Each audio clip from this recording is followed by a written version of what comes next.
dökmeye mecbur etme. Dökülecek kanın haddi hesabı olmasın.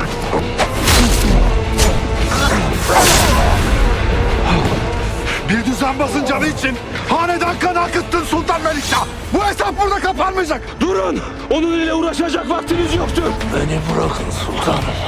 Sencer ile Tapar'ın imdadına yetişin. Ona da yetişeceğiz. Hacı.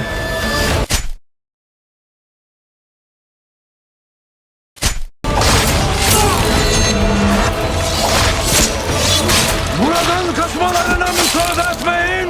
Bunları püskürtüp tez çıkmamız lazım Şelemzar'dan.